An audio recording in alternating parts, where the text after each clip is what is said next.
चले बेटा, good afternoon all of you.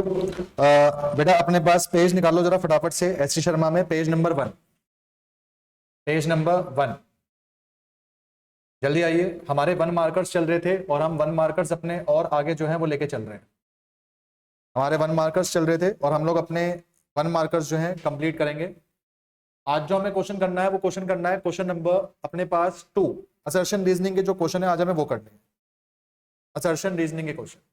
इसके लिए सबसे पहले अपनी कॉपी में कुछ जरा स्टेप्स लिख लो, कुछ स्टेप्स आपके यहाँ पे जो है काम के हैं तो जरा वो लिख लें। क्वेश्चन नंबर 2 आपका हमेशा असर्शन रीजनिंग का होता है, घबराने की बात नहीं है। आपके पेपर में इसका एक ही क्वेश्चन होगा या ज्यादा से ज्यादा 2 क्वेश्चन, इससे ज्यादा असर्शन रीजनिंग के क्वेश्चन आपके एग्जाम में नहीं आने वाले हैं। तो मैक्सिमम जो क्वेश्चन आपके पास आएगा वो 1 या 2 ही यहाँ पे आएंगे। ऐसे क्वेश्चन को सॉल्व करने के लिए आपको एलिमिनेशन मेथड यूज करना पड़ेगा।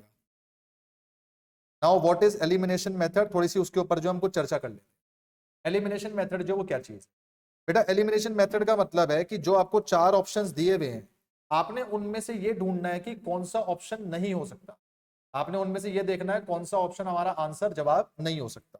जैसे अगर मैं आपसे ये बोलूं, लेट्स से एक ए दिया है, एक आर दिया है, और मुझे इतना पता चल गया है कि ए यहां पे ट्रू है, तो अपने ऑप्शन में से ऐसा ऑप्शन ढूंढो जहां पे ए फॉल्स लिखा हो। लेट्स से ए फॉल्स यहां पे लिखा हुआ है, तो मैं कह दूंगा कि भाई साहब मेरा ये आंसर नहीं हो सकता।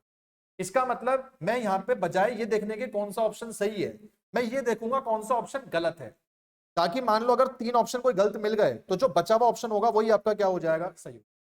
तो ऐसे क्वेश्चन को सॉल्व करने के लिए आप अपनी असर्शन रीजनिंग में एलिमिनेशन मेथड को यूज करोगे। ये चीज आपने जो है वो ध्यान रख के चलनी। ओके, अगली बात, बहुत बार ऐसा होगा कि ए और आर आपस में कनेक्टेड होंगे। ए कोई चीज बताई होगी, आर उसका रीजन दिया हो, तो रीजन एकदम सही होना चाहिए। रीजन अगर सिमिलर भी है तो गलत माना जाएगा। Similar reason is not correct reason, ऐसे कॉपीज में लिख लें। जो सिमिलर रीजन है आप उसको करेक्ट रीजन नहीं बोल सकते। Similar reason is not a correct reason. Similar reason जो अपने पास है आप उसको करेक्ट रीजन नहीं बोल सकते। करेक्ट रीजन एक ही होता है, उससे मिलते जुलते जो रीजन होंगे आप उसको अपने पास सिर्फ सिमिलर रीजन बोलोगे, आप उसको करेक्ट रीजन बोल के नहीं चल सकते। ठीक है, चलिए तो क्वेश्चन अपने पास हम शुरू कर रहे हैं। पेज नंबर 1 पे आ जाओ, एस सी शर्मा। आए जी, ध्यान रहे एलिमिनेशन मेथड से करेंगे। पढ़ें, कह रहा है commission provide to a partner. Commission जो पार्टनर को दी जाती है is shown in P and L account. मेरे दिमाग में ये चीज आ रही है तो मैं आपको बता दूं बेटा, पीनल अकाउंट में वो चीजें आती हैं जो इंप्लॉय को देते हैं। ध्यान रखना, पीनल अकाउंट में वो चीज आती है जो किसको देते हैं, इंप्लॉय को। पीएनएल एप्रोप्रिएशन में वो चीज आती है जो किसको देते हैं, पार्टनर को। चाहो तो अपनी कॉपीज में कहीं पे जाके लिख लो। अगर आपको याद हो, हमने पीनल एप्रोप्रिएशन अकाउंट पढ़ा था। पीनल एप्रोप्रिएशन में यहाँ नेट प्रॉफिट आता है, यहाँ वो चीजें आती हैं जो हम पार्टनर को देते हैं, interest on capital, salary, commission, right. तो हमारा क्वेश्चन कह रहा है कि जो कमीशन आपने पार्टनर को दी ये पीनल एप्रोप्रिएशन में नहीं, पीनल अकाउंट में आता है। तो ये बताओ जो ए बोल रहा है, ए सही बोल रहा है गलत बोल रहा है, गलत। तो अपने ऑप्शन में जाओ, आर पढ़ने की जरूरत नहीं है, सीधा ऑप्शन में जाओ, ढूंढो ए अपने पास गलत कहां कहां पे है, ये ऑप्शन ढूंढ लो। देखो ए इज करेक्ट, ये सही नहीं हो सकता। फिर कह रहा है बोथ ए आर करेक्ट, ये भी सही नहीं हो सकता। बोथ ए और आर करेक्ट, ये भी सही नहीं हो सकता। मतलब आंसर मेरा पक्की बात है कौन सा होगा, सी। भाई ए गलत है तो अपने ऑप्शन में देखो ए गलत कहां बोला हुआ है, और किस्मत वाली बात है कि यहाँ पे ए गलत सिर्फ एक ही जगह बोला हुआ है, तो वही ऑप्शन सही है। मैं फिर भी आगे क्वेश्चन चेक करता हूं। कह रहा है commission provided to a partner is charge against profit.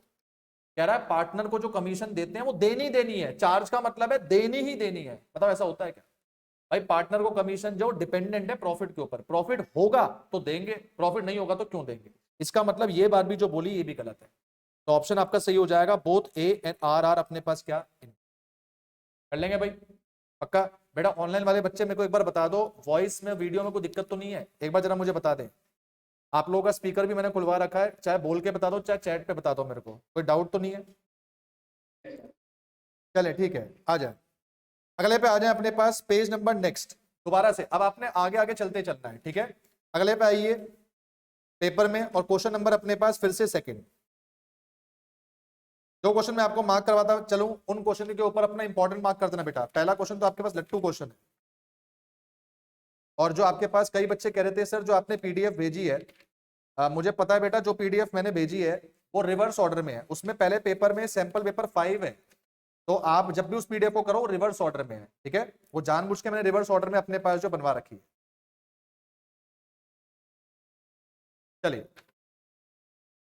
कह रहा है जी A part, commerce teacher asserted that maximum number of partner in a firm जो 50 है।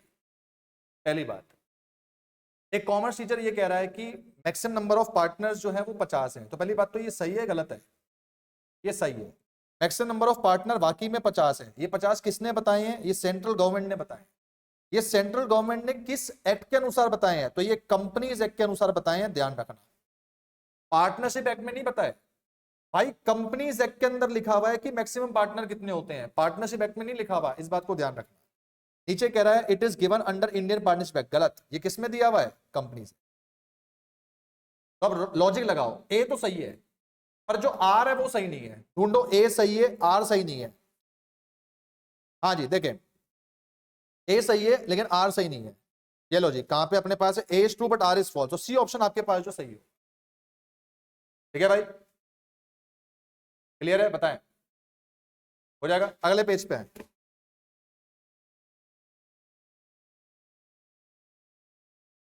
तो भाई सब क्वेश्चन ढूंढना इतनी मेहनत है इसके अंदर। लो जी,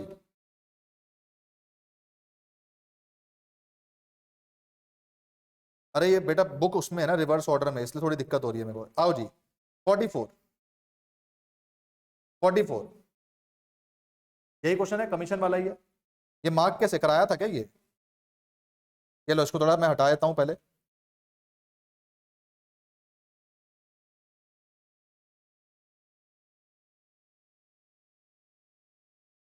हाँ मतलब ये अच्छा, ये ओके ओके वो वाला क्वेश्चन आ गया, ये समझ गया ये रिवर्स ऑर्डर में पहुंच गए हम लोग, ठीक है। ये हमने कर लिया। आओ जी, ये रहा, यही क्वेश्चन है। देखिए, इन case of change in PSR accumulated profit and losses distribute होते हैं ओल्ड रेशियो में। बताओ सही कह रहा है गलत कह रहा है? चेंज इन पीएसआर के टाइम पे जो एक्यूमुलेट प्रॉफिट होते हैं लॉस होते हैं वो ओल्ड रेशियो में बढ़ जाते हैं। सही कह रहा है गलत कह रहा है? भाई सही कह रहा है भाई। अंदर जनरल रिजर्व पीनल अकाउंट जो दिया होता है तो अपने पास बढ़ता तो है वो। तो ए तो सही है। जरा नीचे ऑप्शन में ढूंढो ए कहां पे सही है। एक ए सी ऑप्शन में सही है और एक ए में सही है बी में सही है, मतलब डी नहीं हो सकता, डी तो गलत हो गया। आगे पढ़े। No treatment of accumulated profit loss is desired in case of change in PSR. भाई ये तो वैसे गलत हो गया। कह रहा है कोई ट्रीटमेंट नहीं करना पड़ता रिजर्व्स का, प्रॉफिट्स का, लॉसेस का। ये गलत कह रहा है, ट्रीटमेंट करना पड़ता है। क्वेश्चन कुछ नहीं बोलता तो हम लोग इसको ओल्ड रेशियो में क्या कर देते हैं? डिस्ट्रीब्यूट। तो इसका मतलब यहाँ पे ए सही है लेकिन आर गलत है। ढूंढो ए सही आर गलत, कौन सा ऑप्शन है? सी ऑप्शन सही है, ये ऑप्शन आपका सही है। कर लेंगे भाई, हो जाएगा, बोलो। चले नेक्स्ट में आ जाए। पेज नंबर बता देना बेटा, कब मैंने फोटोकॉपी भी अपने पास उल्टी करा दी है। Page number 60 63। आओ भाई देखें, बेटा कह रहा है पार्टनर करंट अकाउंट ओपन होते हैं जब कैपिटल फ्लक्चुएटिंग होती है। बताओ सही कह रहा है गलत कह रहा है? करंट अकाउंट तब बनाने होते हैं जब कैपिटल फ्लक्चुएटिंग होती है, जब फिक्स होती है। फिक्स के टाइम पे बनाते हैं। इसने क्या बोला है? फ्लक्चुएटिंग, मतलब ये गलत है। नीचे ऑप्शन में जाके ढूंढो कि नीचे गलत कहां कहां पे लिखा है। एक यहां पे ए गलत लिखा है, बस यहीं पे गलत लिखा है, तो यही ऑप्शन सही है। ढूंढ लो, बाकी सब जगह पे ए क्या लिखा है? सही लिखा है। तो एक ही जगह पे गलत है, दूसरा ऑप्शन चेक करने की जरूरत ही नहीं है, पर फिर भी चेक कर लो। कह रहा है पार्टनर करंट अकाउंट बनाते हैं इन case of fix capital of partner, ये सही है। तो ऑप्शन क्या सही बनेगा? ए गलत, लेकिन आर क्या बन जाएगा? ट्रू। तो वही ऑप्शन आपके पास हो जाएगा बेटा। नेक्स्ट जरा पेज नंबर बताना। 80। अबे राहुल ये पीडीएफ को ना जरा उसमें लगवाइयो यार, ये क्या बोलते हैं इसको, ऑर्डर में लगवाइयो, ये ऐसे बड़े परेशान कर रहे हैं। चले भाई पढ़े। एक पार्टनर है अपने पास सी, उसने एडवांस किया loan to firm, loan to firm. तो सी ने फर्म से लोन लिया है या सी ने फर्म को लोन दिया है?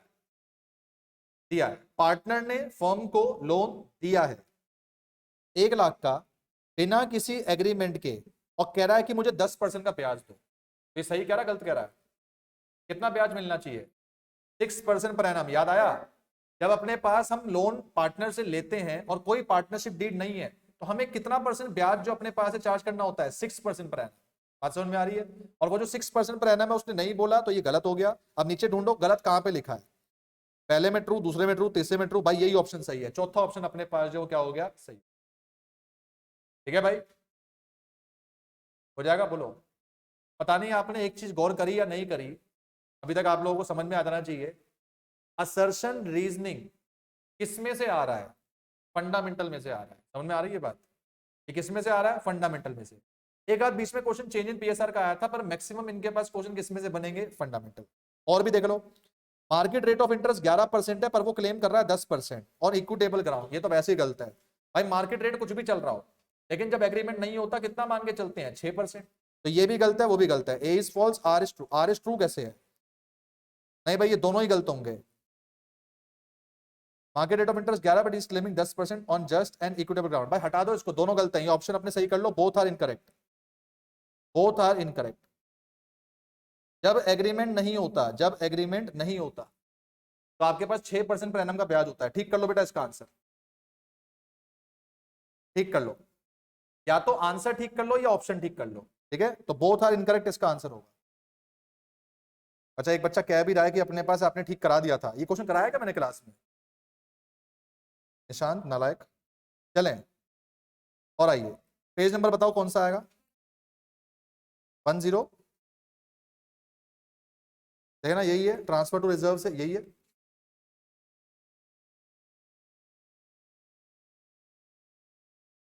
चलो जी, transfer to reserve is shown in PnL appropriation account. ध्यान दो भाई, जब हम पिनल एप्रोप्रिएशन बनाते हैं तो कभी कभार यहाँ पे जनरल रिजर्व लिखते हैं। याद आ रहा है? क्वेश्चन कहता था कि 10% प्रॉफिट रिजर्व में डाल दिया, तो ये सही कह रहा है कि जनरल रिजर्व अपने पास पिनल एप्रोप्रिएशन में जाता है, क्योंकि जनरल रिजर्व जो अपने पास है एक एप्रोप्रिएशन का आइटम है। जब प्रॉफिट होगा सिर्फ तभी मेड करेंगे बेटा। जनरल रिजर्व को चार्ज नहीं होता कि करना ही करना है। जनरल रिजर्व सिर्फ आप तब करोगे जब आपके पास प्रॉफिट हो। तो ये बात सही कह रहा है। नीचे पढ़ो, ए सही कहां कहां पे है ढूंढो। यहाँ पे सही है, यहाँ पे सही है, मतलब ये दो ऑप्शन तो गलत हो गए। तो अपने पास इनमें से कोई होगा, ए और बी में से कोई होगा। आओ चेक करो। अगला कह रहा है रिजर्व चार्ज है। क्या रिजर्व चार्ज होते हैं? एप्रोप्रिएशन होते हैं।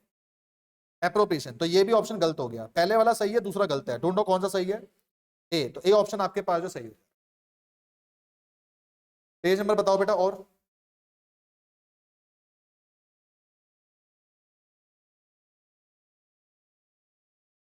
देखना यही है।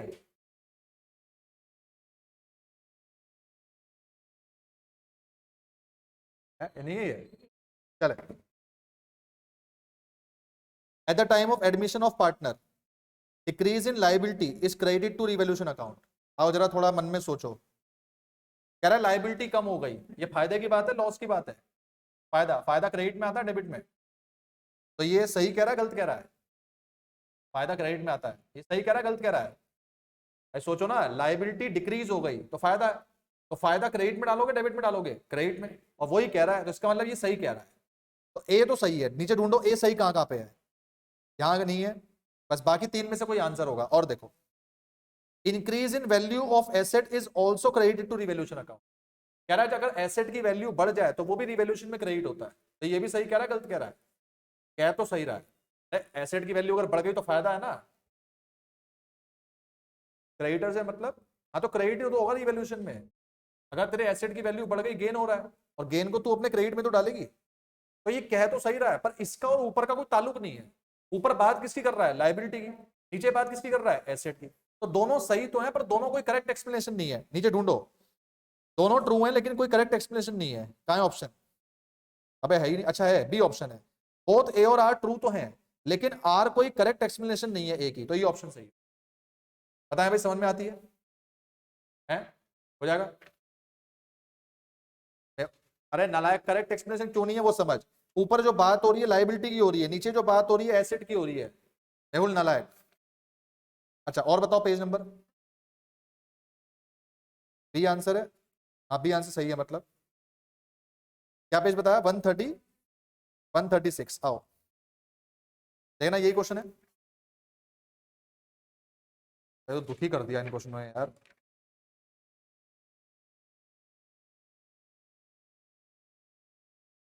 चले, कह रहा है भाई drawings of partner out of capital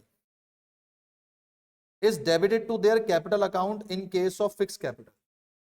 partner ने जो भी पैसा कैपिटल से निकाला वो फिक्स कैपिटल के केस में कैपिटल में जाता है। ये सही बात है। मैं इसको नीचे यहाँ पे नोट में लिखवा देता हूं, कहीं पे नोट में आओ और यहाँ पे आके लिखो। देखो बेटा, ड्रॉइंग्स होती हैं दो प्रकार की। एक होता है जो आप अपने बिजनेस के प्रॉफिट में से निकालते हो, एक होता है जो आप अपने बिजनेस में लगी हुई कैपिटल से निकालते हो। ड्रॉइंग्स दो प्रकार की है।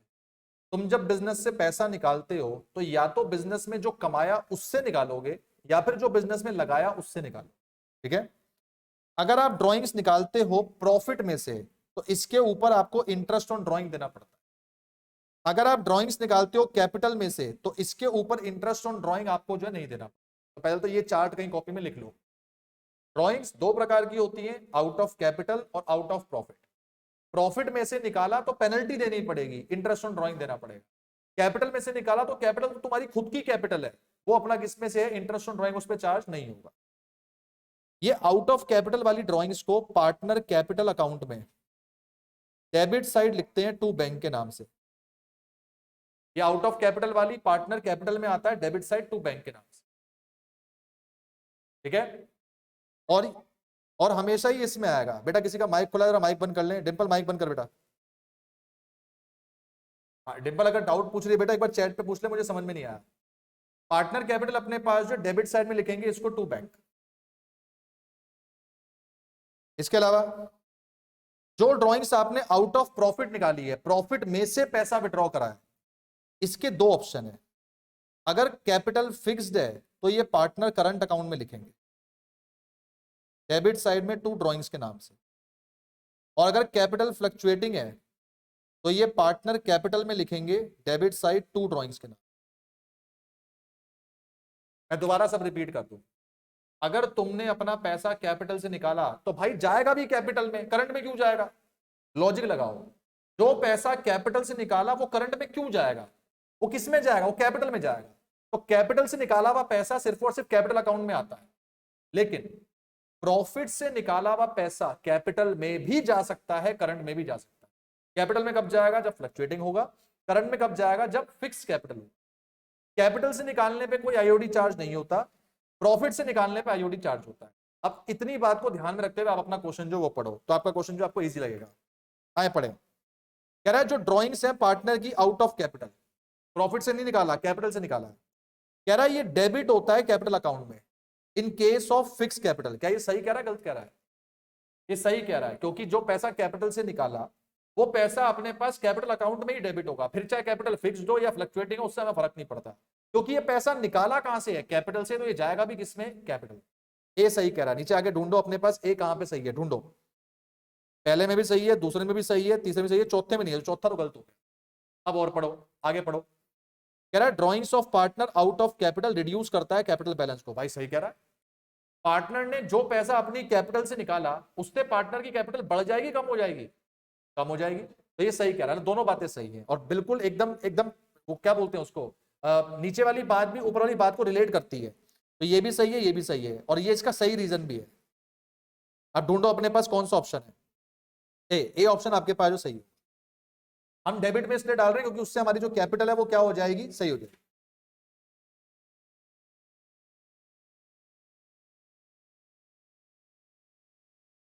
चले,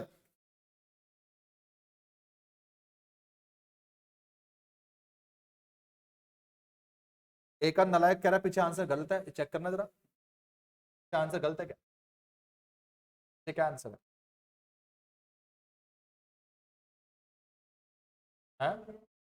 निकम्मे तो गलत कैसे? बी आंसर कैसे चिल्ला रहे हैं बैठ के? सही है ये आंसर।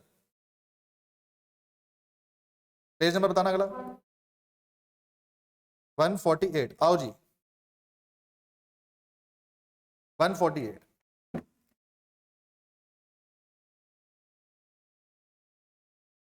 मैंने आंसर दूसरे का देख लिया था, शाबाश बेटे शाबाश शाबाश। आओ जी, interest on capital of partner is allowed if it is stated in partnership deed. Interest on capital हम पार्टनर्स को देते हैं अगर वो पार्टनरशिप डीड में लिखा हुआ है, तो ये बात ठीक है, इसमें कोई ऐसे अपने पास कोई अलग चीज नहीं है, बुरी चीज अपने पास इसमें नहीं है, तो ये सही है। नीचे ऑप्शन में ढूंढो सही ऑप्शन कहाँ कहाँ है। एक यहाँ पे है, एक यहाँ पे, एक यहाँ पे, डी तो गलत हो गया। आगे पढ़ो।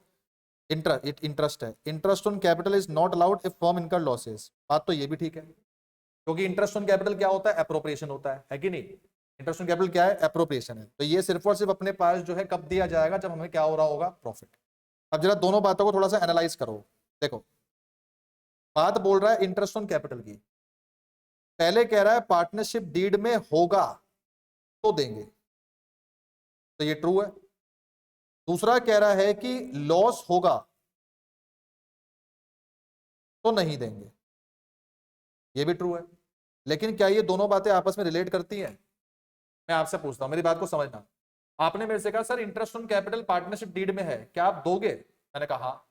आपने मेरे से पूछा सर क्यों, तो मैं कहूंगा, मैं कहा भाई नक्की किया तो देना पड़ेगा ना। जब नक्की किया है, जब पार्टनरशिप डीड में डाला है, जब पार्टनरशिप डीड में एग्री करा है, तो देना पड़ेगा।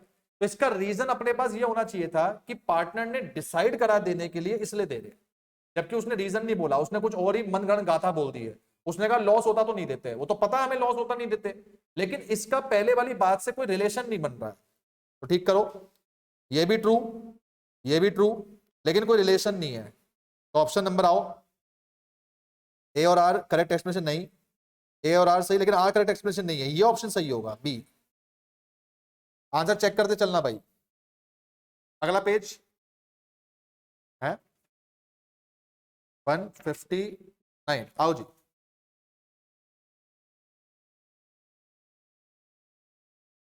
वन 159,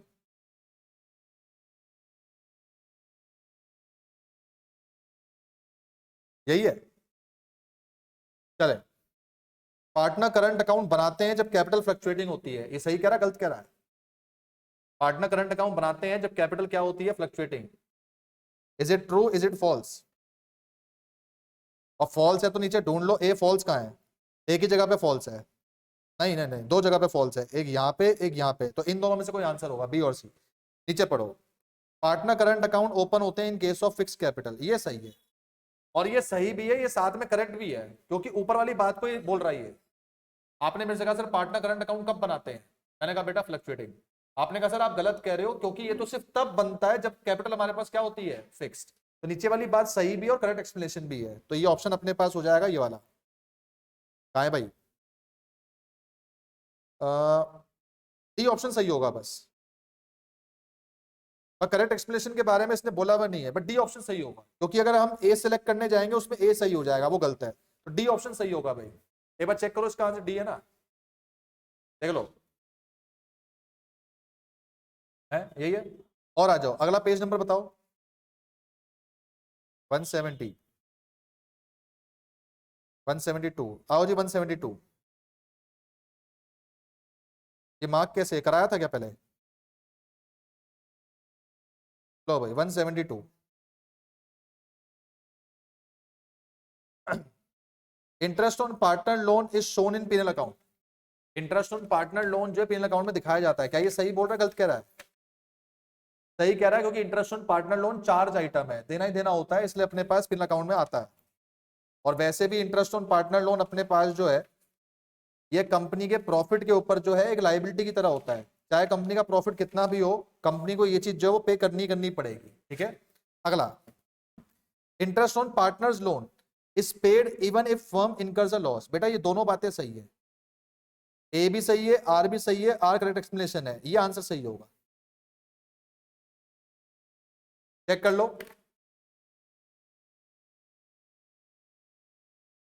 पीछे बी दे रखा है, ये बी दे रखा है। बेटा ये ठीक कर, ये क्वेश्चन ऐसा क्यों लग रहा है, ये ठीक कराया था, इसे ठीक करो बेटा, ये इसका आंसर बेटा ए होगा, ये ठीक कर लो, इसका आंसर बेटा ठीक कर लो।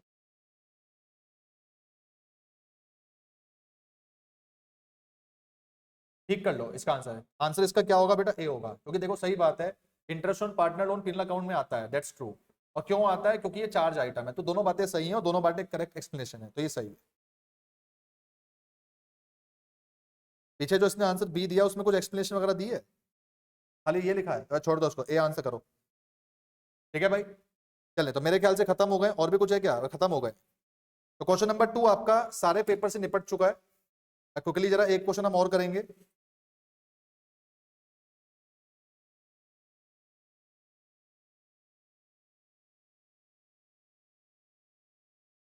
फोर्टीन करा दिया, 16 करा दिया, 3 करा दिया, 1 करा दिया।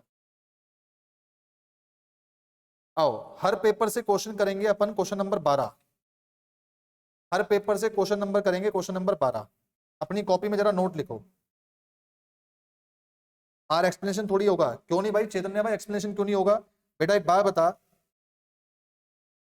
ये देख, एम्प्लॉय की सैलरी, हमारी बिल्डिंग का रेंट, इंटरेस्ट ऑन लोन, ये सब आइटम कंपलसरी टू पे है। अब क्योंकि ये कंपलसरी टू पे है तभी तो ये पीनल में आता है, तो यही तो रीजन है। और क्या रीजन होगा इसका? बेटा पीनल एप्रोप्रिएशन में वो आइटम आते हैं जो प्रॉफिट पर बेस्ड है, तो पीनल अकाउंट में वो आइटम आते हैं जो प्रॉफिट पे बेस्ड नहीं है। मतलब ये सब आइटम चार्ज आइटम इंक्लूड करता है, इसलिए ये रीजन बेटा सही है, गलत नहीं है ये। चले बेटा नोट लिखेंगे। हम कर रहे हैं हर पेपर में से क्वेश्चन नंबर 12। ये क्वेश्चन शेयर्स का होता है और ये क्वेश्चन फॉरफीचर रीइश्यू का होता है। मैंने चैप्टर भी बता दिया, इलाका भी बता दिया। ये क्वेश्चन शेयर्स का होगा, फॉरफीचर रीइश्यू का होगा। तो इसमें सबसे पहले एक शॉर्टकट लिख लो। शॉर्टकट,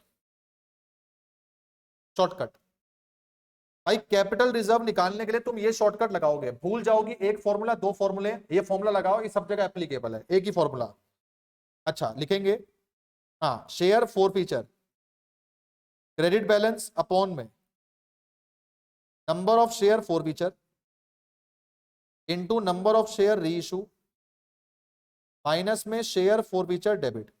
आपने यही सेम फॉर्मूला पढ़ा है अपने नोट्स में कि जब कम शेयर रीइश्यू हो रहे होते हैं तो ये फॉर्मूला ले लेते हैं, है ना। हम सारे आंसर इसी फॉर्मूले से निकाल लेंगे, एक ही फॉर्मूला बहुत है। इसमें आप ऐसे लिख लो कि इनका मतलब क्या है, क्योंकि मतलब आपको पता होना बहुत जरूरी है। इसका मतलब लिखो पहले, ये इसका मतलब क्या है? इसका मतलब है amount received on forfeited shares excluding premium. इसका मतलब होता है कि हमें फॉरफिटेड शेयर्स पे कितना पैसा मिला लेकिन प्रीमियम छोड़कर। फॉरफिटेड शेयर्स पे कितना पैसा मिला प्रीमियम छोड़कर। और इसका मतलब भी लिखो। इसका मतलब क्या है? इसका इसका क्या मतलब है ये भी लिखें। इसका मतलब है डिस्काउंट ऑन री इशूड शेयर्स। जो शेयर री इशू करे उस पर डिस्काउंट कितना दिया, उसका मतलब है डिस्काउंट ऑन री इशू शेयर। इसका मतलब है कि फॉरफिटेड शेयर पे पैसा कितना मिला लेकिन प्रीमियम के अलावा, प्रीमियम के बिना। डिस्काउंट को कैसे निकालें? डिस्काउंट को निकालने के लिए ये चेक करो कि पेड अप वैल्यू कितनी है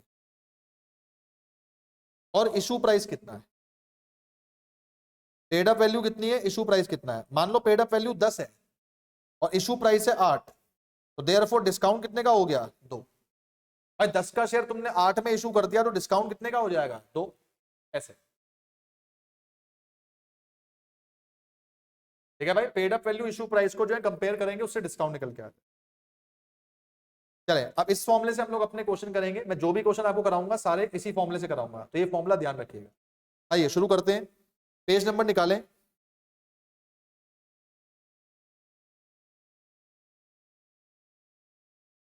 अरे भाई साहब, पेज नंबर 173, आओ जरा 173 पेज 173। अब ये उल्टा चल रहा है बेटा, तो थोड़ा ध्यान देख लेना, ठीक है। मेरी बुक में ये उल्टा है तो मैं उल्टा चला रहा हूं। आओ जी, फॉर्मूला आपको पता है, उसको पुट करते चलेंगे। सबसे पहले शेयर फॉरफिट कितने कर रहे हैं? 100। शेयर रीइश्यू कितने कर रहे हैं? 1/4। तो 100 का 1/4 कितना होता है? बोलो 25। तो 100 फॉरफिट करे, 25 रीइश्यू करे। फॉर्मूले में जाके लिखो 100 फॉरफिट 25 रीइश्यू। पहले बताओ यहां तक कोई दिक्कत, डाउट? 100 फॉरफिट 25 रीइश्यू, पक्का? अब ये पता लगाओ फॉरफिटेड शेयर पे कितना पैसा मिला प्रीमियम के बिना। फॉरफिटेड शेयर्स पर कितना पैसा मिला प्रीमियम के बिना? आओ देखो कह रहा है ये शेयर 10-10 रुपए के हैं, इन पे 10% प्रीमियम है, मतलब 11 का हो गया। कह रहा फुल्ली कॉल्ड है, फुल्ली कॉल्ड मतलब कि पूरे के पूरे 11 रुपए मांग लिए, जिसमें 5 रुपए प्रीमियम के साथ और 3 रुपए नहीं मिले। जरा ध्यान देना, टोटल शेयर है 10 रुपए का, जिसमें एक का अपने पास प्रीमियम भी है, तो मैं प्रीमियम नहीं ले रहा। अब मुझे बताओ 10 में से इसने कहा दो चीज नहीं मिली, एक क्या नहीं मिला, अलॉटमेंट, और एक क्या नहीं मिला, कॉल। कॉमन सेंस लगाना, अलॉटमेंट कितने की है 5, कॉल कितने की है 3, लेकिन अलॉटमेंट में प्रीमियम इंक्लूड है, तो प्रीमियम हटाओ, अलॉटमेंट में प्रीमियम के बिना कितनी वैल्यू हो गई 4। अगर 10 में से 4 और 3 7 नहीं मिले तो बोलो मिले कितने होंगे 3। भाई 10 में से 7 नहीं मिले प्रीमियम के बिना, तो मिले कितने होंगे 3। अब ऊपर जाके यहाँ पे लिखो 100 शेयर्स पर 3 रुपए मिले, मतलब कितने रुपए मिल गए होंगे 3। भाई बात समझ में। और देखो शेयर फॉरफिट डेबिट का मतलब क्या था, शेयर फॉरफिट डेबिट का मतलब था कि डिस्काउंट कितना है रीइशूड शेयर पे, शेयर रीइशू कितने कर रहे हैं 25, तो 25 पे डिस्काउंट निकालेंगे। आओ देखो डिस्काउंट कितना है, कह रहा है रीइशू करे शेयर 8 रुपए में, बताओ 10 का शेयर है, 8 में रीइशू हो रहा है, तो डिस्काउंट कितने का हो गया 2 रुपए। चलो 25 इंटू 2, तो ये कितना आ जाएगा 50। अब सॉल्व कर लो, तो 3 इंटू 25 75, और 75 में से 50 गया, कितना आ गया 25। हो जाएगा पक्का। ध्यान रखना ग्रीन वाले का मतलब क्या है, री इशू शेयर पे डिस्काउंट कितना, ठीक है, और साथ में जो अपने पास इसमें है शेयर फॉरफिचर क्रेडिट वाला, इसमें कितना।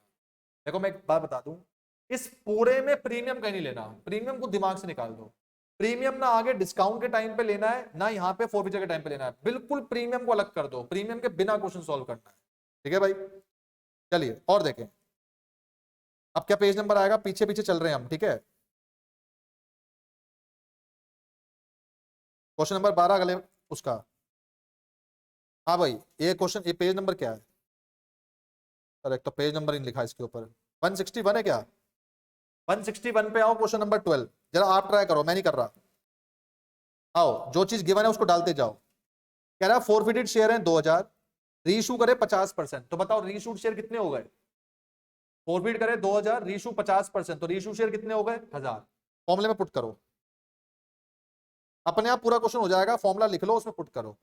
यहाँ पे आएगा शेयर फॉरफिचर क्रेडिट, नीचे आएगा number of share forfeit, into आएगा नंबर ऑफ शेयर रीइशूड, और इसमें से माइनस करेंगे शेयर फॉरफिट डेबिट। आओ बेटा आओ, हमें दिया क्या क्या है, ये नीचे वाला ये दिया हुआ है, ये कितना दिया हुआ है 2000 शेयर फॉरफिट करे और 50% रीइशू करे, तो 50% मतलब कि कितने रीइशू करे 1000। बताओ जरा पहले यहां तक कोई दिक्कत है, अब और पढ़ें। जो 2000 शेयर फॉरफिट करे उसमें कॉल्ड अप कितने का है 8, और 8 में से अपने पास क्या नहीं मिला है 3, जरा बताना 8 में से 3 नहीं मिला तो मिला कितना होगा 5। लगाओ हिसाब, 2000 पे 5 रुपए मिल गए, फॉरफिटेड शेयर्स पर कितना मिला, तो अगर 8 मांगे थे, 8 कॉल्ड अप है, उसमें से 3 नहीं मिला, तो बोलो मिला कितना होगा 5। अब ये निकालो डिस्काउंट, निकालो डिस्काउंट कैसे, आओ देखो, हमने शेयर रीइशू कर दिए इस तरह से कि 3000 रुपए कैपिटल रिजर्व में आया, देखो उसने खुद ही निकाल के दे दिया है कि कैपिटल रिजर्व में कितना निकल के आ रहा है 3000, खुद बता दिया। तो कैपिटल रिजर्व में जाके अपने पास जो 3000 रख दो, यहां पे रख दो 3000, इसको सॉल्व करो, 2000 से 2000 कैंसिल, 5 इंटू 1000 कितना हो गया 5000, और यहाँ पे ये शेयर फॉरफिचर डेबिट जो है ये बचा, इसको निकालो, शेयर फॉरफिट डेबिट को वहां ले जाओ, इधर बेटा 5 में से ये 3 आके माइनस हो जाएगा, तो शेयर फॉरफिट डेबिट कितना आ रहा है 2। पहले मुझे बताओ यहां तक कोई दिक्कत है पक्का। क्वेश्चन ने पूछा क्या वो पढ़ो, क्वेश्चन कहता है ये शेयर कितने पे रीइशू हुए होंगे, तो जरा रीइशू की एंट्री सोचो, याद है रीइशू की एंट्री क्या होती थी, सोचो शेयर जब रीइशू करते थे क्या एंट्री होती थी, बैंक टू शेयर कैपिटल, यही होती थी। कितने शेयर रीइशू कर रहे हैं 1000, कितने प्राइस पे कर रहे हैं मुझे नहीं पता, अब यही नहीं पता तो ये वाली वैल्यू भी नहीं पता, क्योंकि नहीं पता ना, निकालना है ना ये कितने प्राइस पे रीइशू कर रहे हैं। लेकिन हमें ये पता है कि शेयर फॉरफिचर डेबिट जो यहां पे आता था वो निकल के आ चुका है, कितना निकल के आ चुका है 2, ठीक है। और आओ नीचे यहां पे 1000 इंटू डालते थे पेड अप वैल्यू, और पेड अप वैल्यू के बारे में मैंने आपको कुछ लिखवाया था, याद करो क्या लिखवाया था, मैंने बताया था पेड अप वैल्यू 3 हो सकती है, गिवन होगा तो वो लो, साइलेंट होगा तो कॉल्ड अप लो, और अगर फुली पेड अप होगा, फुली पेड अप तो क्या लो, फेस वैल्यू। ये लिखवा रखा है नोट्स में, कुछ याद है? पेड अप वैल्यू 3 होती है, साइलेंट है तो कॉल्ड अप ले लो, गिवन है तो गिवन ले लो, कुछ बोला है फुली पेड अप जैसा तो फिर फेस वैल्यू ले लो। अब मेरे क्वेश्चन में यहाँ पे जो है उसने कुछ नहीं बोला पेड अप के बारे में, तो मेरा क्वेश्चन साइलेंट है। जब साइलेंट है तो मैं कौन सी वैल्यू लेके चलूंगा? Called up. जरा बताओ कॉल्ड अप वैल्यू मेरे क्वेश्चन में कितनी थी? कितनी थी कॉल्ड अप वैल्यू? 8। तो यहाँ पे कितना ले लेंगे? 8। यहाँ पे लेंगे 8, तो 1000 इंटू 8 ही कितना हो गया? 8000। अब एक बात बताओ, 8 में से 2 गया, ये कितना हो गया? 6। और अगर ये 6 है, ये 1000 है, तो बताओ ये रेट कितना आ जाएगा? 6 रुपए। तो 6 रुपए ही मेरा आंसर जो है वो आया समझ में? कर लेंगे, चलें आंसर चेक करते हुए चलना बेटा। 6 तो अच्छा 611। अगला पेज क्या आएगा? है 149। आ जाओ जी, 149 क्वेश्चन नंबर 12। हमने एक एसेट परचेज करा 10 लाख का, पेमेंट कर दी 4 लाख बाय एक्सेप्टिंग बिल। एक बात बताओ, 10 में से 4 पे कर दिए तो और कितने पे करने हैं? कह रहा है 6 लाख को पे कर रहे हैं इक्विटी शेयर में जो 20 रुपए के हैं, और उनको 25% प्रीमियम पे दे रहे हैं। नंबर ऑफ शेयर पूछ रहा है। क्या नंबर ऑफ शेयर्स का फॉर्मूला याद है? फॉर्मूला था पेमेंट इन शेयर्स, कि शेयर्स में कितनी पेमेंट करनी है वो अपॉन इशू प्राइस। बताओ शेयर्स में कितनी पेमेंट करनी है? 6 लाख। इशू प्राइस बता दो कितना होगा? 20 का शेयर है, 25% प्रीमियम पे दे रहे हैं, इशू प्राइस कितना होगा?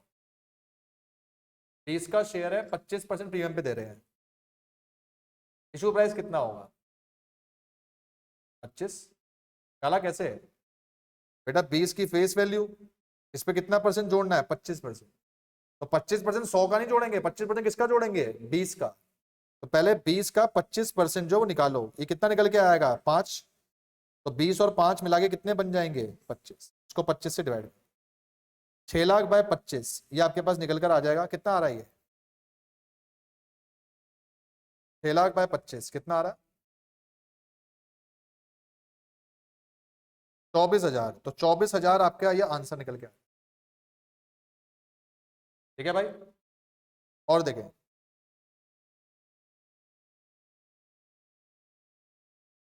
क्या आएगा पेज नंबर, देखना यही है क्या? ये तुम करके दिखाओ, ये क्वेश्चन सेम है बिल्कुल, करके दिखाओ जैसा भी कराया था वही है। रीइशू प्राइस निकालना है, निकालो कितना आ रहा है? रीइशू प्राइस निकालना है, पूरा क्वेश्चन जैसे मैंने अभी करवाया था वैसे करो। रीइशू प्राइस निकालना है बेटा, 2 मिनट में आ रहा हूं, जरा फटाफट से करो इसको, हरी आप।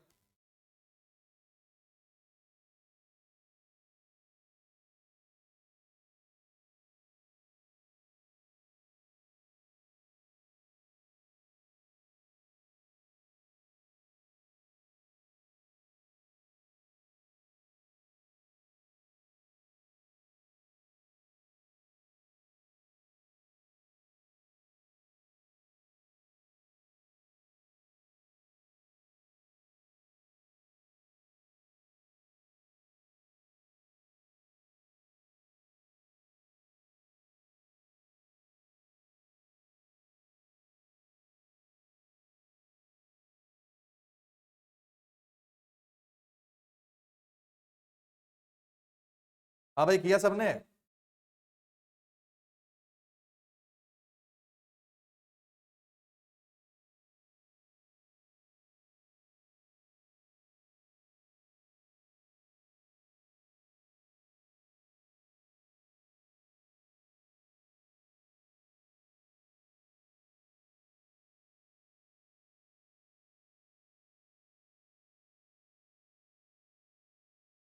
शेयर प्रॉफिट डेबिट निकाला, कितना आ रहा है? 2000। अब उससे एंट्री पास करो और पता लगाओ कितना है।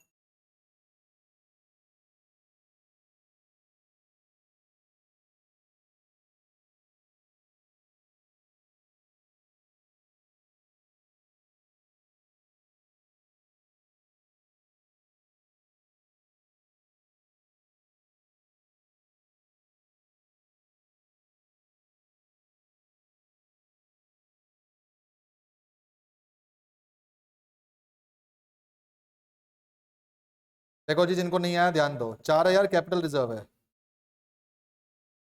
इक्वल टू अपने पास रखेंगे शेयर फॉर फीचर क्रेडिट वाला, 10 के शेयर में 3 रुपए मिले हैं, खुद ही बता दिया 3 रुपए मिले, तो अच्छी बात है। 4000 इंटू 3 डालेंगे, ऊपर आएगा 4000 इंटू 3। शेयर फॉरफिट कितने हो रहे हैं 4, रीइशू कितने हो रहे हैं 2000, और इस पूरे में से माइनस करते हैं, माइनस में मान रहा हूं एक्स, जो शेयर फॉरफिट डेबिट है उसको मैं मान रहा हूं एक्स। ये हो गया 3 इंटू 2 6, 6 में से 4 गया, एक्स कितना निकल के आ जाएगा 2। अब एंट्री पास करो अपने पास जो उसकी रीइशू की, यहां पे कर देते हैं।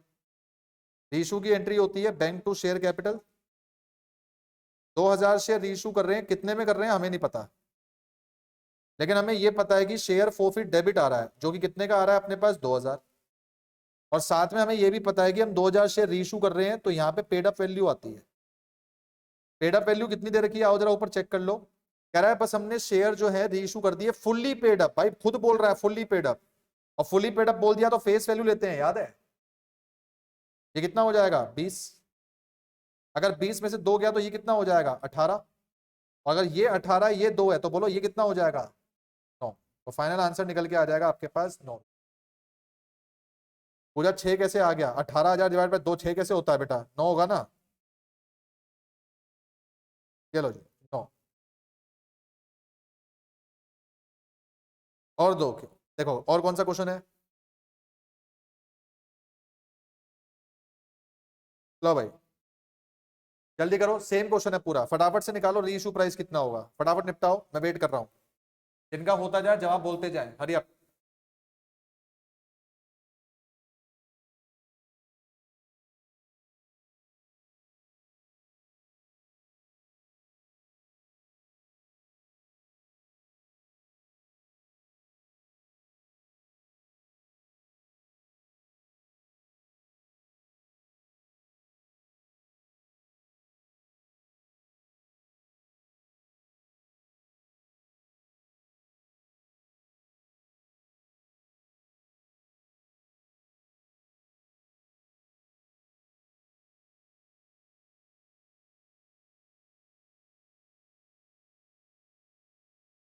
हाँ भाई, आया आंसर नहीं आया,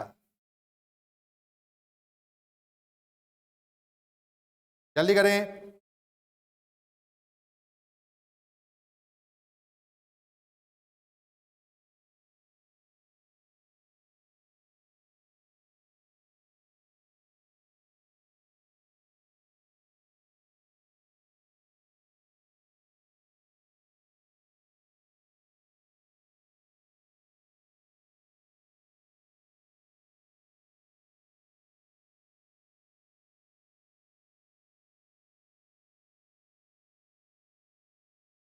ये कैसे करेंगे ध्यान दो, जब आपसे ये पूछता है कि आप इन शेयर्स को कितने पे रीइशू कर सकते हो, तो देखो उसको ऐसे निकाला करो। अब इसमें कैपिटल रिजर्व तो दिया नहीं, ऐसे निकाला करो, रीइशू प्राइस फॉर्मूला लिख लो, रीइशू प्राइस इक्वल टू जो फेस वैल्यू है वो, उसमें से माइनस कर देंगे amount received on forfeited shares, face value minus amount receive on forfeited shares. मुझे ये बताओ फेस वैल्यू कितने की है 100, ठीक है। अब ये बताओ फॉरफिटेड शेयर्स के ऊपर कितना पैसा मेरे को मिला है, तो ध्यान लगाओ 80 कॉल्ड अप है, और 80 में से 40 नहीं मिले हैं, तो बताओ कितने मिले होंगे 40। भाई 80 कॉल्ड अप है, 80 में से 40 नहीं मिले, तो मिले कितने होंगे 40, तो 100 में से 40 गया, यानी आंसर कितना निकल के आ गया, हो जाएगा भाई। जब कैपिटल रिजर्व नहीं दिया हो तो रीइशू प्राइस को ऐसे निकालते हैं, ओके। चलें और देखें,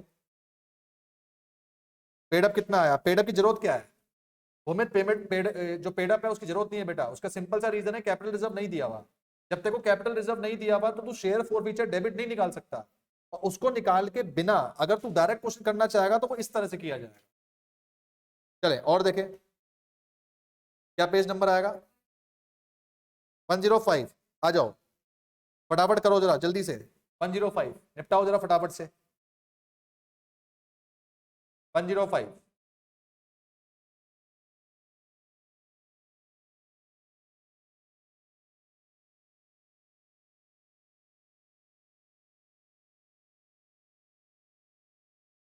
वन जीरो फाइव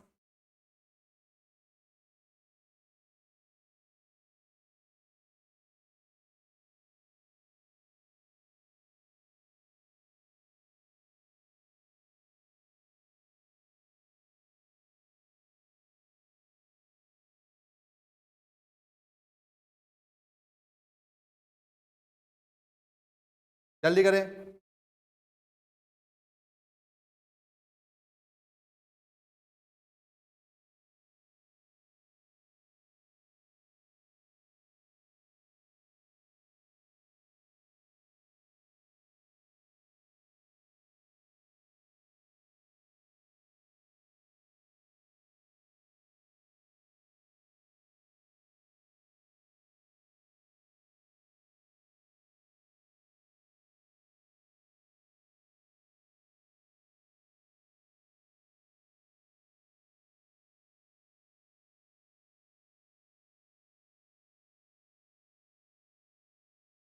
चले भाई, किसी का आया आंसर, नहीं आया?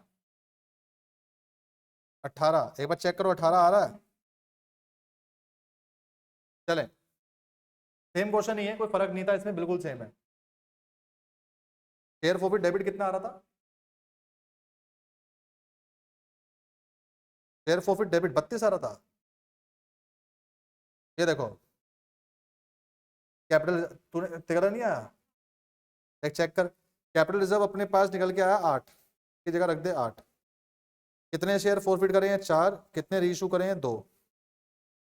ये माइनस एक्स रख दे। अब फॉरफिटेड शेयर पे कितना पैसा मिला? भाई फुली कॉल्ड है, इस पे खाली 6 रुपए एप्लीकेशन मिले हैं, खुद ही बोल रहा है ना मिले हैं, तो 4000 इंटू 6 यहाँ रख। अब ये कैंसिल हो गया, 6 इंटू 2 कितना हो गया? 12। 12 में से 8 जाएगा तो एक्स की वैल्यू आ जाएगी 4। अब एंट्री पास कर, bank share forfeiture debit to share capital. ये शेयर फॉरफिट डेबिट आ गया 4। रीइशू हम शेयर्स कर रहे हैं 2। 2 अपने पास जो उसने बोला है, किस पे हम रीइशू कर रहे हैं, उसने अपने पास, अरे कहाँ गया क्वेश्चन ये। तो हम रीइशू कर रहे हैं अपने पास जो, कुछ नहीं बताया, तो जो कॉल्ड अप वैल्यू होगी वही पेड अप वैल्यू होगी। कॉल्ड अप वैल्यू अपने पास कितनी है? 20, तो ये आ जाएगा 40। अब 40 में से 4 चला गया तो कितना आ जाएगा? 36। और 36 से ये अपने पास 18 आ जाएगा। और क्या अगला पेज? चलें करें जरा ये क्वेश्चन नंबर 12। क्वेश्चन नंबर 12 निपटाओ जरा फटाफट। पेज नंबर क्या है ये? 84 पेज पे आओ, क्वेश्चन नंबर 12। अरे कैपिटल रिजर्व निकालना है, सब दिया हुआ है, फटाफट से पुट करो और निकालो कैपिटल रिजर्व।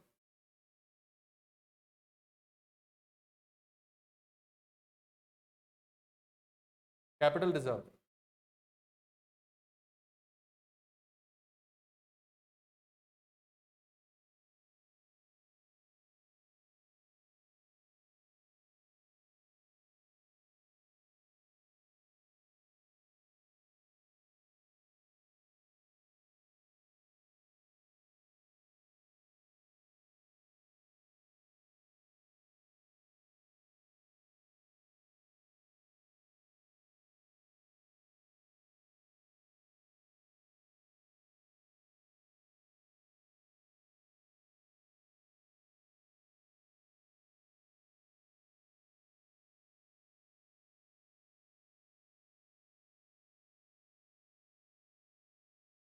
कुछ कॉन्फिडेंस आ रहा है 1 मार्कर्स के टेस्ट के लिए? वैसे टेस्ट आपका आज था अगर याद हो तो। मैंने खाली ये टेस्ट आपके पास जो आज इसलिए डिले करा है क्योंकि मुझे असर्शन रीजनिंग जो वो बताने थे, क्योंकि आपके पास मैंने पेपर में 1-2 क्वेश्चन असर्शन रीजनिंग के डाले हैं ताकि वो करने आ जाए, बस इसलिए मैंने खाली टेस्ट डिले करा है। थोड़ा कॉन्फिडेंस आना चाहिए बेटा, अंदर से मोटिवेशन आना चाहिए कि हाँ अब 1 मार्कर्स हो जाएंगे। जब ये आने लग जाएगा तो पेपर अपने आप सही हो जाएगा। करें जल्दी करें।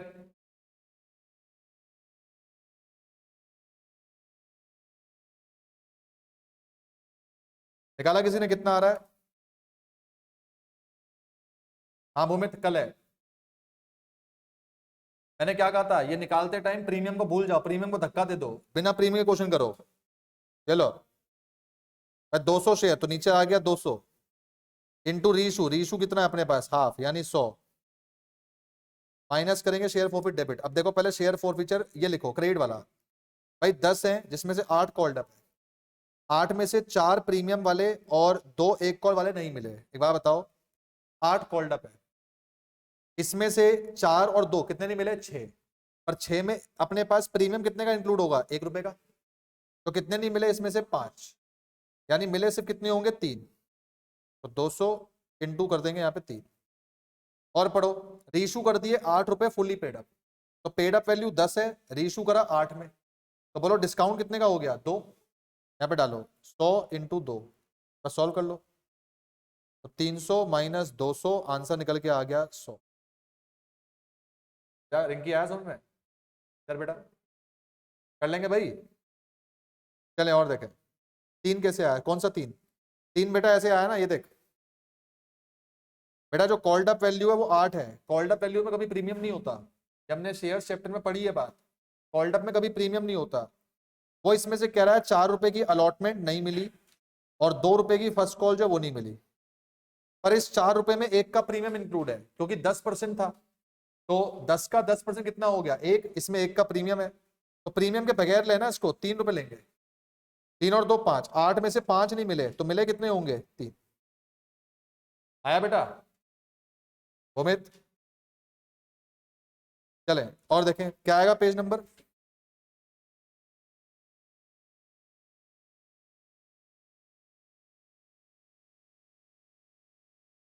आओ जी करो, ये तो एकदम फुद्दू सा क्वेश्चन है, बिल्कुल बेकार सा क्वेश्चन है। देखो कह रहा है सीक्वेंस ऑफ इवेंट बताओ, सीक्वेंस, सीक्वेंस का मतलब है ये बताओ पहले क्या होगा बाद में क्या होगा, जरा पढ़ो, पहले forfeiture, default, reissue, amount transfer to capital reserve, पहले क्या होगा, पहले डिफॉल्ट होगा, इसके साथ लिखते जाओ, पहले डिफॉल्ट, फिर क्या होगा फॉरफीचर, फिर क्या होगा रीइशू, और फिर किस में जाएगा कैपिटल रिजर्व। तो सेकंड फर्स्ट थर्ड फोर्थ ढूंढो, second third first fourth, second first third fourth sorry, ये आंसर होगा। अब ये ऑप्शन कौन सा ढूंढ लो भाई, ये ऑप्शन, ऐसे क्वेश्चन भी कई बार आ जाते हैं, ये पता होना चाहिए। और देखें और क्या पेज नंबर आएगा, लो जी पेज नंबर 45, 45, 45 देखें, कह रहा है जी कौन सी स्टेटमेंट सही है, कौन सी स्टेटमेंट सही है, पहला पढ़े, ऑथराइज कैपिटल इशूड कैपिटल से कम होती है, क्या ये सही है गलत है? भाई ऑथराइज तो वो है जो जिंदगी भर में इशू कर सकते हैं, वो इशूड से कम कैसे हो सकती है, तो ये तो फॉल्स होगा। दूसरा कह रहा है ऑथराइज कैपिटल इशूड जितनी भी हो सकती है, इशूड से ज्यादा भी हो सकती है, तो ये सही है, ये ट्रू है। और भी चेक कर लो, सब्सक्राइब कैपिटल इशूड कैपिटल से कम भी हो सकती है, उसके बराबर भी हो सकती है, भाई ये भी ट्रू है, क्योंकि सब्सक्राइब मान लो तुमने 1 लाख शेयर निकाले लेकिन बिके खाली 90,000, सब्सक्राइब कैपिटल कम हो सकती है। और मान लो पूरे बिक गए, और पूरे बिक गए तो अपने पास जो फिर फुली सब्सक्राइब भी हो सकता है। और देखो ये ट्रू है, सेकंड वाला के बाद थर्ड भी ट्रू है। Fourth, subscribe capital issued capital से ज्यादा हो सकती है, बताओ ज्यादा हो सकती है? नहीं। अगर आपके मन में ख्याल आ रहा है सर आपने ओवर सब्सक्रिप्शन पढ़ाया था, बेटा याद करो उसमें पैसा एडजस्ट कर देते हैं, उसमें पैसा वापस कर देते हैं, इसका मतलब सब्सक्राइब कैपिटल कभी इशूड से ज्यादा नहीं हो सकती, तो ये है फॉल्स। पूछो उसने ट्रू पूछा था, ट्रू कौन से हो गए सेकंड और थर्ड, देखो सेकंड थर्ड कहाँ है, सी ऑप्शन से हो जाएगा। और बताएं पेज 26,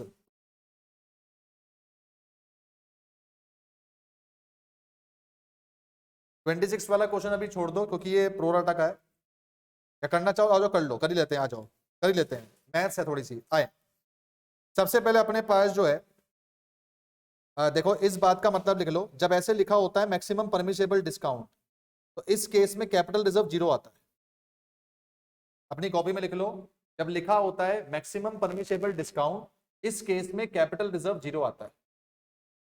अगर मैक्सिमम परमिसेबल डिस्काउंट कभी लिखा हुआ है, इस केस में कैपिटल रिजर्व 0 आता है, ठीक है भाई।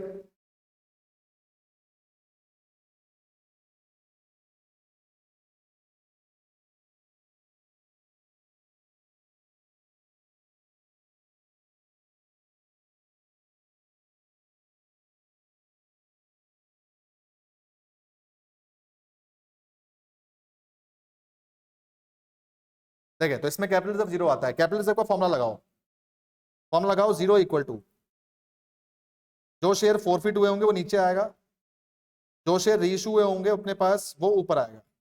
अब यहाँ पे ध्यान से सोचो, जो शेयर रीइशू हुए हैं ना तो वो दिए, जो शेयर फॉरफिट हुए ना तो वो दिए, कमाल की बात है दोनों ही नहीं दिए, शाबाश।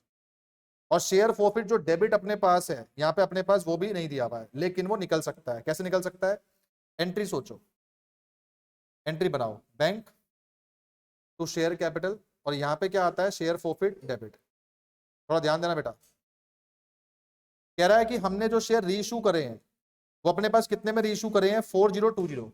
तो बैंक की वैल्यू उसने खुद ही दे रखी है 4020, ठीक है।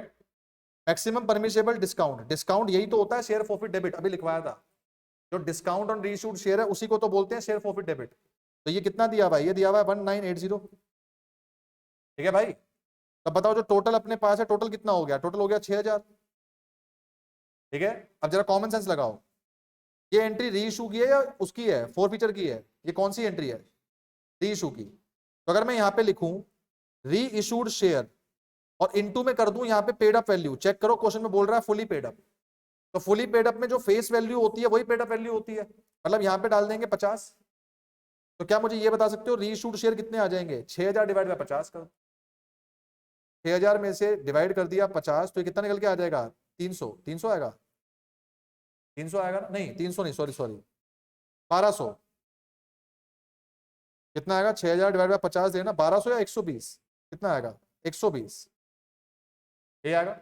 ये कौन से शेयर निकल कर आ गए, ये शेयर निकल के आ गया रीइशूड शेयर, ठीक है। अब क्वेश्चन देखो क्या बोला है, क्वेश्चन कहता है 3/4 of forfeited share were reissued. अगर मेरे रीइशूड शेयर निकल कर आ गए तो मैं इक्वेशन बना सकता हूं, जितने फॉरफिट हुए थे उसका 3/4 रीइशू हो रहा है। रीइशू कितना है, 120 और 120। अगर मुझे अब फॉरफीचर निकालना हो तो कैसे निकालूंगा, फॉरफीचर को यहीं रख दो और 120 में 4/3 क्या हो जाएगा, उधर जाके रेसिप्रोकल हो जाएगा ना। इसका मतलब फॉरफिट कितने हुए होंगे, 160। आपका क्वेश्चन आपसे पूछ रहा है कि आदमी को कितने शेयर मिले होंगे, तो जो जब्त किए होंगे वही मिले होंगे। आपने शेयर जब्त किए 160, तो उसको मिले भी तो 160 ही होंगे, राइट। ऊपर जाके चेक कर लो 160, ये सही होगा। तो राम को जो शेयर अलॉट हुए होंगे 160 होगा। आया समझ में। मान लो इस क्वेश्चन में वो पूछ लेता अलॉटेड की जगह पे अप्लाइड, तो फिर तुम क्वेश्चन को थोड़ा सा आगे और करते। याद है ऐसे हम लिखते थे इशूड अप्लाइड, इशूड अप्लाइड की रेशियो दे रखी है 5:4, मतलब जो हमसे 5 मांगता हम उसको 4 देते हैं। तो अगर अलॉटेड 160 है तो अप्लाइड कितने होंगे, ये आपने सीखा हुआ है। कैसे करते थे, क्रॉस मल्टीप्लाई, तो बच जाएगा उससे क्या कर देंगे, डिवाइड, तो ये निकल के आ जाएगा 200। पर उसने मेरे से अप्लाइड नहीं पूछा, उसने मेरे से अलॉटेड पूछा है, तो मेरा 160 ही आंसर, ठीक है भाई, पक्का। और बताओ पेज नंबर क्या आएगा, इसका आंसर चेक करना, 160 ही है ना। पेज नंबर क्या आएगा, ये देखो यही क्वेश्चन है किसका, वो नोट करने वाला।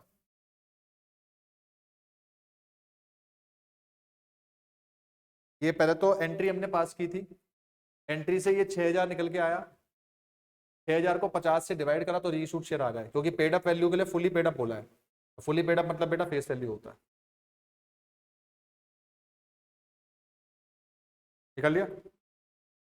चल, उसने कहा था जितने शेयर फॉरफिट होते हैं उसका 3/4 रीइशू होता है, तो जो फॉरफिट हुए उसका 3/4 रीइशू है, रीइशू 120 आ गया है, तो फॉरफिचर 160 आ गया।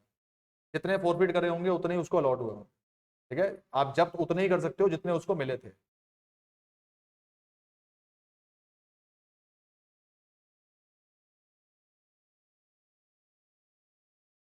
चलें भाई, हो जाएगा। आइए देखिए,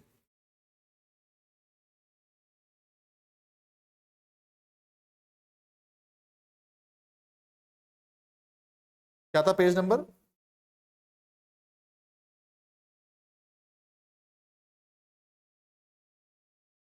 ठीक है। इस पे इंपॉर्टेंट मार्क कर लो क्वेश्चन पे, यही क्वेश्चन है ना, ठीक है। फिर से कह रहा है मैक्सिमम परमिशेबल डिस्काउंट, इसका मतलब क्या है, इसका मतलब क्या है, कैपिटल रिजर्व 0। चले पुट करें, 10,000 शेयर जो है फॉरफिट हो रहे हैं, 7,000 शेयर रीइशू हो रहे हैं, तो 0 इक्वल टू नीचे आएगा यहाँ पे 10,000, यहाँ पे आएगा 7,000, ठीक है।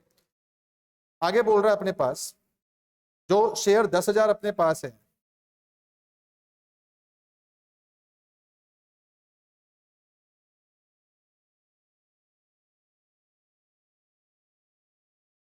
करना पड़ेगा, चलो ठीक है भाई। 10,000 शेयर अपने पास फॉरफिट हुए हैं जो कि 10 रुपए के हैं, इस पे फाइनल कॉल मनी अपने पास जो कितने रुपए की है, 3। ये हमें जो अपने पास है नहीं मिली है। एक बात बताओ, 10 में से 3 नहीं मिले तो मिले कितने होंगे? तो ऊपर आ जाएगा 10,000 इंटू 7। ठीक है, अब थोड़ा सा थोड़ा दिमाग लगाना, आपको देखो समझ में आ जाएगा। यहाँ देखो जरा, 10 से 10 कैंसिल, 7 7 जा कितना होता है 49, और यहाँ पे पता है ये इधर वो बचा हुआ है, x बचा हुआ है, तो क्या मैं कह सकता हूँ देयरफॉर x इक्वल टू 49 आ जाएगा, कह सकते हैं। अब एक बात बताओ, ये x का मतलब मैंने आपको क्या सिखाया था? x का मतलब था शेयर फोरफीचर डेबिट, और इसका मतलब असलियत में क्या है? इसका मतलब है डिस्काउंट ऑन किस शेयर? Reissued share. यही है। ये मेरा कितना निकल के आया है? 49। अब एक बात बताओ, ऊपर आपको कुछ डिस्काउंट दिया हुआ है, ढूंढो। कह रहा है 7,000 शेयर रीइश्यू हुए हैं 11 पे। 7,000 शेयर किस पे रीइश्यू हुए हैं? 11 पे। एक बात बताओ, 10 वाला शेयर 11 में रीइश्यू हुआ है, तो ये डिस्काउंट है प्रीमियम है? 10 वाला शेयर 11 में रीइश्यू हुआ है, तो ये डिस्काउंट हुआ प्रीमियम हुआ? बोलो, प्रीमियम, राइट। आगे देखो, जो बाकी के अपने पास जो शेयर्स हैं, जो रिमेनिंग 3,000 शेयर्स हैं, कह रहा है उनको हम किस तरह से इशू करें कि हमारे पास जो है मैक्सिमम परमिसेबल जो डिस्काउंट है वो निकल कर आ जाए। अब देखो कैसे निकालेंगे, ध्यान देना, समझना बात। ये जो मैंने 49,000 निकाला है, ये 49,000, ये 49,000 कितने शेयर्स पर है? 10,000 पे, नहीं 10 पे नहीं, कितने पे आ गया? ये 49,000 कितने शेयर्स पे है? 7,000 पे। हमें कितने का आंसर पूछ रहा है? 3 का। तो प्रोपोर्शनेट मेथड लगाओ कि 49,000 कितने शेयर्स पे है? 7 पे, तो 3 पे कितना होगा? 7 7 जा 7 3 जा कितना हो जाएगा? 21। तो 21 आंसर इसका जो। ठीक है, पहले शेयर फोरफीचर डेबिट निकाल लो, फिर जब तुमने शेयर फोरफीचर डेबिट निकाल लिया, वो डिस्काउंट आ रहा है, वो डिस्काउंट रीइश्यूड शेयर का है। शेयर रीइश्यू करे कितने हैं? 7, पर वो 7 में से आंसर सिर्फ कितने का पूछ रहा है? 3। इसलिए आप करोगे 49 7 के लिए, तो 3 के लिए कितना होगा? 20। ठीक है भाई, एक बार चेक करो, 21 ही है ना आंसर है? और चेक करें, और कौन सा क्वेश्चन है? खत्म। तो आज आपके 2 क्वेश्चन अपने पास जो खत्म हो गए। कौन कौन से 2 क्वेश्चन खत्म हो गए? एक क्वेश्चन नंबर 2 और एक क्वेश्चन नंबर 12। ठीक है भाई, जिन बच्चों ने लिखा हुआ है बहुत बढ़िया, जिन्होंने नहीं लिखा हुआ वो लिख लें। Uses of SPR. एसपीआर कहां कहां यूज हो सकता है? तो एसपीआर सिर्फ 5 जगह यूज हो सकता है। एसपीआर सिर्फ 5 जगहों में यूज हो सकता है, उसके अलावा किसी और जगह में ये यूज नहीं हो सकता। SPR can be use in only 5 areas. ये 5 एरियाज ये है, याद करो, आपने डिबेंचर चैप्टर में पढ़ा था, डिस्काउंट और लॉस को राइट ऑफ करने के लिए ये यूज होता है, याद है? मैंने बताया था डिस्काउंट लॉस को राइट ऑफ करने के लिए पहले एसपीआर यूज करते हैं, फिर स्टेटमेंट ऑफ पी&एल। तो डिस्काउंट लॉस को राइट ऑफ करने के लिए ये यूज हो सकता है। ठीक है, second, right of premium on redemption. Premium on redemption को राइट ऑफ करने के लिए ये यूज हो सकता है। Third, right of preliminary expenses. Preliminary expenses को राइट ऑफ करने के लिए ये यूज हो सकता है। और लिख लो, अंडर राइटिंग कमीशन को राइट ऑफ करने के लिए यूज हो सकता है। इसके अलावा ये यूज हो सकता है बोनस इशू के लिए। अगर आपकी कंपनी बोनस शेयर इशू करना चाहती है तो हम इसको यूज कर सकते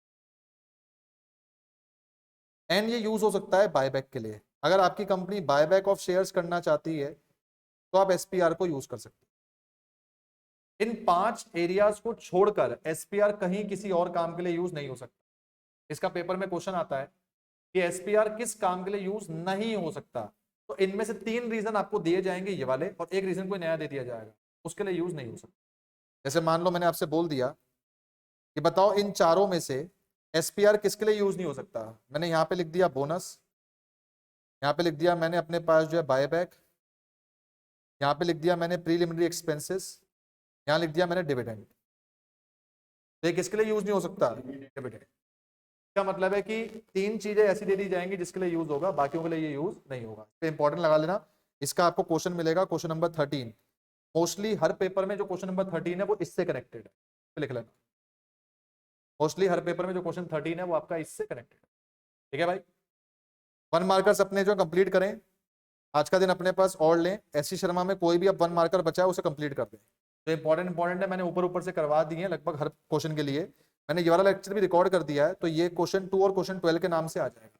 आज सुबह मैंने एक लेक्चर भेजा था जिसमें मैंने क्वेश्चन नंबर 3 रिवाइज करवाया है, आप चेक कर लेना। क्वेश्चन नंबर 3 और 6 मैंने उस वीडियो में पूरा का पूरा रिवाइज करा दिया है एससी शर्मा से। एक मैंने लेक्चर आपको इससे पहले भेजा था, क्वेश्चन नंबर 14 और क्वेश्चन नंबर 16 मैंने रिवाइज करवाया था, ये मैंने भेज दिया था। तो ये 3 तो आपके पास, मेरे पास रिकॉर्डिंग है पूरी पूरी, इसमें आप चेक कर लो। बाकी जब से आप जैसे क्लास में आ रहे हो तो मैंने उससे पहले भी जो है कुछ क्वेश्चन जो है रिवाइज करवाए हुए हैं। जैसे कई बच्चों को मैंने 27 से 30 क्वेश्चन जो पार्ट बी वाले हैं वो रिवाइज करवाए हैं। तो जितने क्वेश्चन बचे हुए होंगे आपने वो अपने पास निपटाते हुए, ठीक है। That's all. बाकी करेंगे नेक्स्ट क्लास में, इसको निपटा लेना। और नेक्स्ट वाली क्लास में आप लोगों का टेस्ट है 1 मार्कर्स का, जो कि 60 मार्क्स का हम लोगों ने बनाया हुआ है, तो वो टेस्ट आप लोग इसमें जो वो दोगे। Okay, that's it, thank you.